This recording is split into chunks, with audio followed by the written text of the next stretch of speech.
Hi, I'm Marna, and this is the Dolls Rescue Channel, and this is part 2 of the Kin Doll Beginner Crafter collaboration. And I want to thank each and every person that's joining in on this, and a couple people say they might join in that did not get the kit, you know, the doll and the stand and everything with it. We had a disaster yesterday, and I went into a tizzy.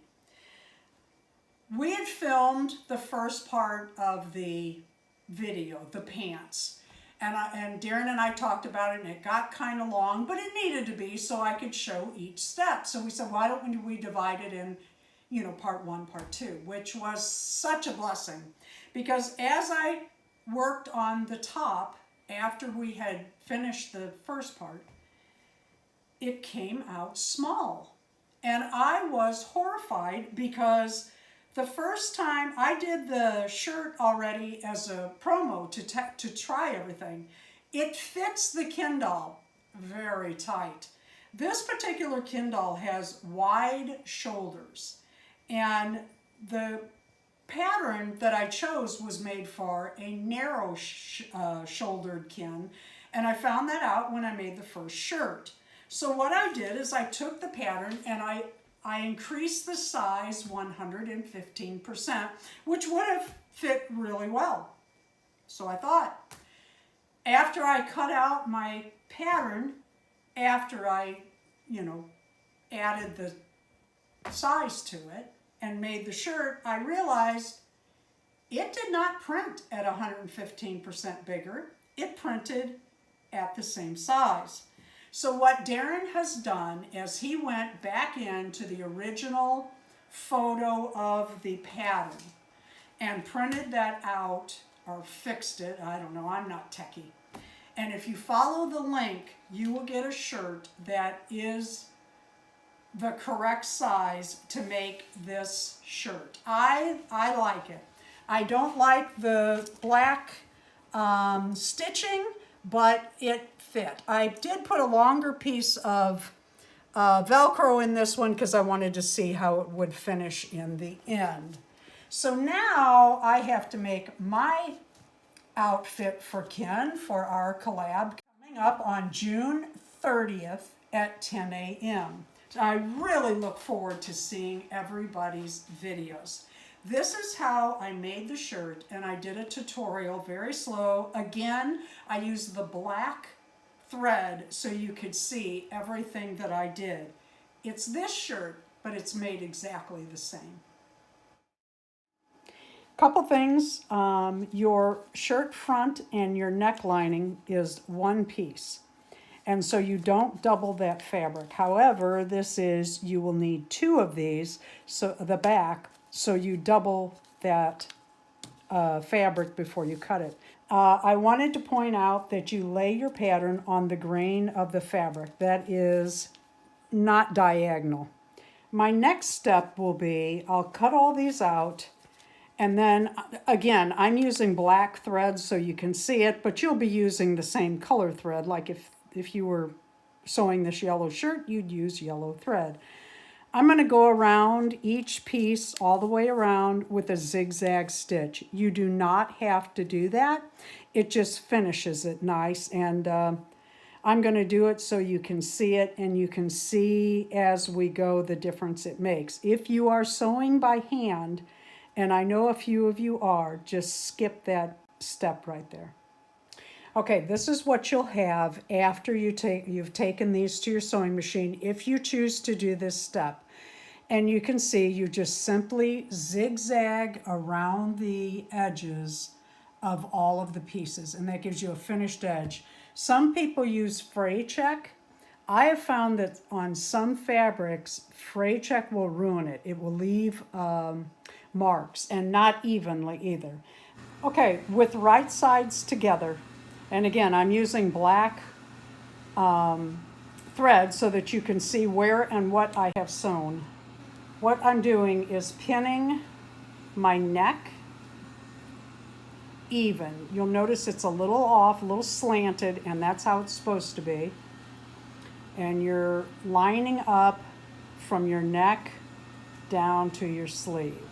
And next I'm going to show you how to put that seam in with the locking knot, if you will.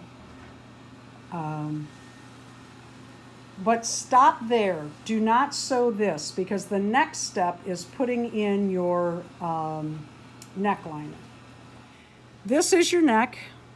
You want to start right at the top, pushing this to the side, get it up under the foot, and this is how you add your knot or your lock stitch. And what you do is you go forward 2 or 3, you push the button. Some of you might have a slide, you might have a button that pushes in, but it should be here on your sewing machine. If it's not, it'll be underneath your wheel. And we're going to do that at both sides of our shirt. Then you lift the foot and of course cut your thread. Okay, the next thing you're going to do, right sides together, is sew your neck lining down on your shirt. And you do want to pin that, or start at the middle and go this way and start at the middle and go that way. I'm going to pin it, and I'm going to pin it in a few places, and I'm going to pin it across rather than long ways. And when I say across, I mean across the stitching. Do pull your stitch at your shoulder seam tight, and pin that on each side. When I say long ways, what I mean is sometimes I pin it what I call long ways, like this, and then when I get ready to sew, I just pull it out as I go. Actually, it would be in the other direction, but you get what I'm saying. So I'm going to do these across all the way up, and then I'm going to take this to my sewing machine, and just under the zigzag, I'm going to stitch all the way around slowly, because what you will do, let me show you on the machine. All right, starting at the top, what I'm going to do is stay just inside that zigzag, and I'm going to go ever so slowly around. And when you get to that shoulder seam, you want to stretch it a little bit so that it's not pulling and folds over like this. You know, you don't want to fold there. All right, when you get to the curve, you want to lift your foot, and that is right back here. Lift that up, move your fabric just a little bit, take a couple more stitches, and do the same all the way around. Okay, this is what you have. This is what you're going to do, ever so slow and carefully. Usually you do it like this because you don't want to clip your seam. But what you're doing is you are freeing the fabric. That I'm going to need to go in a little more. You're freeing the fabric underneath for motion. Oh, I got to catch that. I did not notice. Well, that's not good. You're freeing your fabric for motion so that it can move underneath, because the next step we're going to do, be really careful if you go past your tip. And cutting this zigzag does not matter because it's going to be sewn down. The next step we're going to do, and you can iron this if you like, is turn this all the way around underneath, manipulating and finger pressing. Finger pressing is when you push this side forward to the seam is all the way at the edge. And then you take your fingers and you manipulate the fabric so it kind of stretches at that seam and lays flat. You can also take this to an iron, your regular clothes iron, and iron that down if you like. When you put that when you come around again, go real slow again. Lift your foot on the curb every couple of stitches as you go. Sometimes it gets a little wonked for all of us, but it's okay. Just keep going if you get a little wonky, and if I was using yellow thread, you would not be able to see that.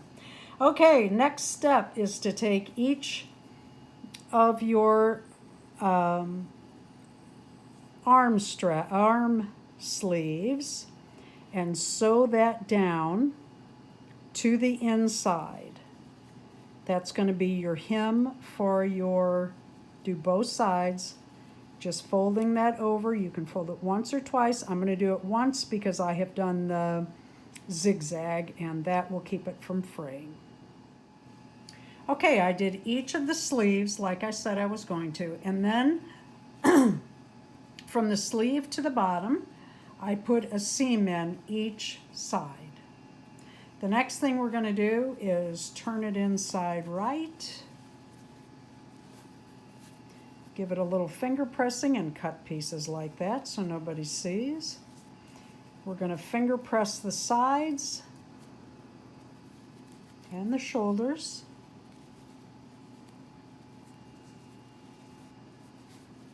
We're going to take a tuck under at the back on each side, and we're going to add Velcro. We're going to cut this Velcro.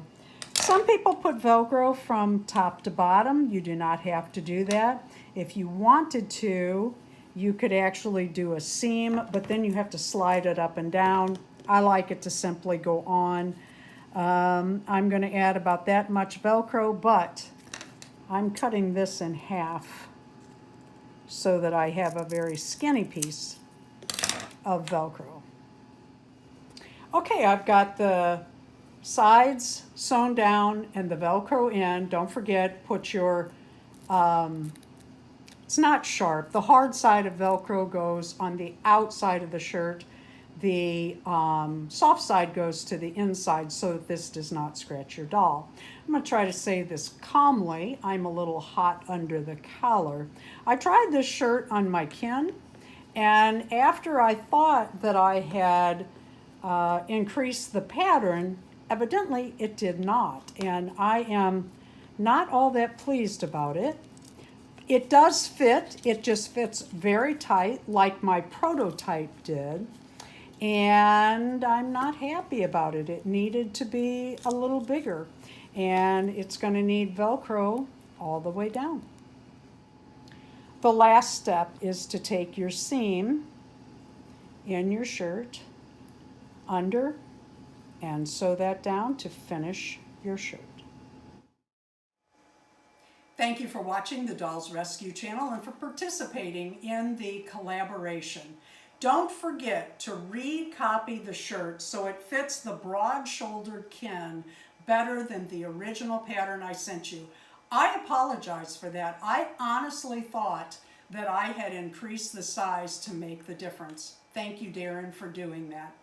Please leave a like, a comment, and subscribe.